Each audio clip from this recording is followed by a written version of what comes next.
आमर आज प्रस्तुति बैठक थिला किभली भाव में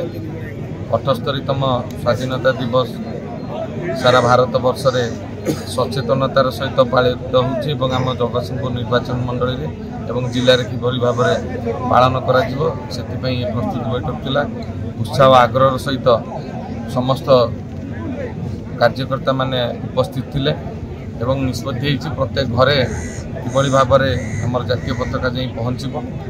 13 तारिख दिन 10टा बेलू गांधी छकरू एक तिरंगा शोभा यात्रा बाइक रे बाहर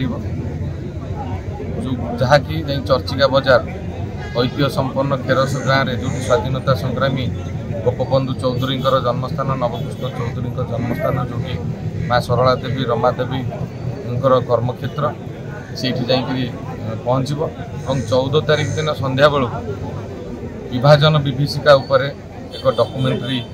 चलो आम संस्कृति भवन एग्जिबिशन हम अंचल लोक मैंने आसबे किभली भाव में लहू लुह दे आम मान स्वाधीनता देते आम 78 वर्ष पहुँचलु से कथा को स्मरण करने 14 तारिख दिन होती व्यवस्था और 16 तारिख दिन स्वर्गत अटल बिहारी वाजपेयी पूर्वतन प्रधानमंत्री तांकर पुण्यतिथि पालन कर श्राद्ध दिवस पालन कर 19 तारिख दिन रक्षाबंधन पालन कर 25 तारिख दिन आमर सबू लोक अनुरोध कराई समस्ते सबू पंचायत घरे मध्य यशस्वी प्रधानमंत्री मन की बात कार्यक्रम को देखिए टीवी माध्यम हो मोबाइल माध्यम हो एलईडी पर्दा लगे देखिए ये सब कार्यक्रम आज खसड़ा प्रस्तुत होती समस्ते आज उत्साह और आग्रह सहित जातीयता बोध मनोभाव नहीं आज जाऊँच एबेठारू समस्ते कार्यक्रम लगे 11 तारिख ठारू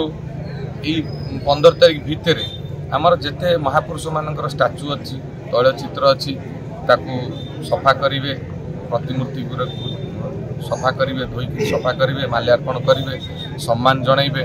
मंदिर मान जहाँ जहाँ घर पाखे जो गाँव में मंदिर अच्छी से मंदिर को परिष्कार परिच्छन्न करेंगे ये सब कार्यक्रम अच्छे ता भीतर वृक्षरोपण कार्यक्रम में अच्छे माँ गछटी माँ नाम गछटी तेणु समस्ते प्रत्येक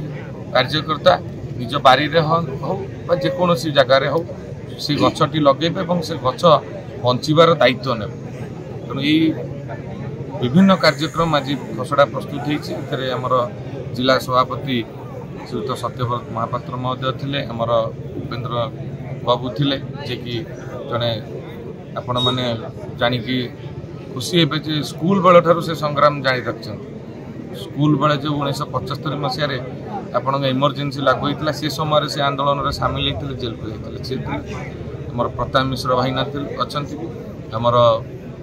संयोजक गणेश महांती थे आमर भाइस चेयरमैन पुओ बाबू जहाँ को राजेन्द्र विषय कहूँ सी उपस्थित थे कृष्णा महांती महिला मोर्चार सभानेत्री थे कल्पना सज्जन सिंह महिला मोर्चार उपसभानेत्री थे सबू मंडल सभापति एवं पंचायत प्रमुख उपप्रमुख और प्रमुख कार्यकर्ता समस्त उपस्थित थे आप देखुं आमर कौली भाव में जगह है से भी समस्ते व्यस्त आशा ठारू अधिक कार्यकर्ता आसी पहुँचले ये गोटे शुभ सूचना एवं आगामी दिन में दलर सब कार्यक्रम निज स्वतःप्रभु भाव निज ऊपर को लेकिन कार्यकर्ता माने कार्य करेंगे बोली मोर विश्वास है। बैठक जो होता आम जगत निर्वाचन बैठक होता अगस्त 15 तिरंगा यात्रा हम प्रति लोक पताका प्रति लोक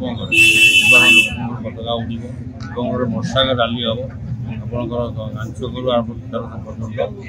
एवं आपंकर प्रति घर केमी सफेई देवे प्रति गाँ घर सफेई हम ये 5टा पॉइंट मन की बात पर ये 5टा पॉइंट मीटिंग सब लोग आवारनेस कराओ कार्यक्रम कर 14 तारीख सन्ध्या बेले संस्कृति भवन विभाजन विभीषिका कार्यक्रम जोटा कि भारत पाकिस्तान अलग प्रथम से आगे सरकार थे कलेक्टर थे स्वामी बड़ा कंट्राक्टर थे घर पैसा रोजगार चलीगले ट्रांसफर हो गले सरकार बदली गला करना नुआ सरकार जाए करेंगे तिरंगा को अपमान नुहे निश्चित अपमान कर न रखी पारे कौन कहीं तबे ये जो सरकारी अर्थ को गोटे लुट कर लगुनि निश्चित भाव में सत्य